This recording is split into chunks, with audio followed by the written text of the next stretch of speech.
Kim Pao fans aminadong hindi kaya ang kita ng pelikula ng Kathniel. Patuloy ang alitan ng mga fans ni Catherine Bernardo, Alden Richards, Kim Chiu, at Paolo Avellino, na pinalakas pa ng mga patuloy na isyo kaugnay sa nalalapit na pagpapalabas ng pelikulang My Love Will Make You Disappear, na tampok ang tambalang Kim Pao. Ang tensyon at pag-aaway ng mga fanbases ay hindi pa rin humuhupa at mukhang magpapatuloy pa hanggang mailabas ang pelikula ng Kim Pao. Kamakailan lamang, isang post mula sa isang tagahanga ng Kim Pao ang muling nagpasiklab ng debate at alitan. Ayon sa post, okay sa inyo na yang bilyon nyo basta sa amin ang endgame. Happy. Ang tinutukoy ng fan ay ang malaking kinita ng pelikulang Hello, Love, Again, na pinagbibidahan ni Catherine at Alden. Ang ibig sabihin ng bilyon ay ang box office earnings ng kanilang pelikula na tinuturing na isang malaking tagumpay sa industriya. Ngunit ang tanong na itinapon ng fan ay kung ang pelikulang My Love Will Make You Disappear ay kayang lampasan o matapatan ang kita ng Hello, Love, Again, na patuloy pa ring tinatangkilik ng mga manunood.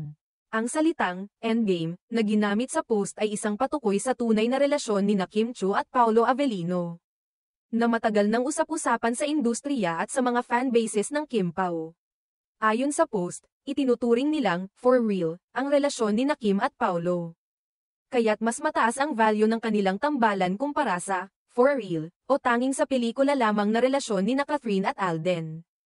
Binanggit pa ng fan na ang endgame ay tumutukoy sa ideya na ang kimika at tambalan ni Kim at Paolo ay magtatagal sa tunay na buhay. Hindi katulad ng sa Catherine at Alden, na hanggang pelikula lang. Dahil dito, nagsimula na namang magtalakan at mag-aaway ang mga tagahanga ng iba't ibang tambalan. Ang mga taga-suporta ni Catherine at Alden ay nagsimulang magbigay ng kanilang opinyon na hindi nila tinatanggap ang ganitong klase ng paghahambing sa kanilang idolo. Para sa kanila, walang makakapantay sa tagumpay ng Hello, Love, Again, at hindi nila papayagan na maapektuhan ang imahe ng kanilang mga iniidolong aktor at aktres. Samantalang ang mga fan naman ni Kim Pao ay patuloy na nagpapahayag ng suporta sa tambalan ni Kim at Paolo, binibigyan ng diin ang natural na koneksyon at ang pagkakaroon nila ng tunay na relasyon. Ang mga ganitong uri ng isyu at tensyon ay hindi na bago sa industriya ng showbiz, lalo na sa mga fan wars na nauugnay sa malalaking proyekto at tambalan. Minsan, ang mga fans ay nagiging sobrang emosyonal at matindi ang mga argumentong nangyayari online. Sa kabila ng lahat ng ito, ang mga aktor at aktres na kasangkot ay madalas na pinipiling tahimik at hindi na makialam sa mga isyu ng kanilang mga taga-suporta.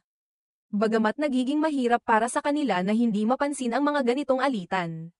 Sa ngayon, patuloy ang hype at pagha-hype sa pelikulang My Love Will Make You Disappear, at nag-aabang ang mga tagahanga kung ito nga ba ay magiging isang malaking hit at makakaya nga bang matapatan ang tagumpay ng Hello, Love, Again. Hanggang sa pelikula, mananatili ang mga alitan at pananabik ng fans para sa kanilang mga iniidolong tambalan at ang mga proyekto nila sa industriya.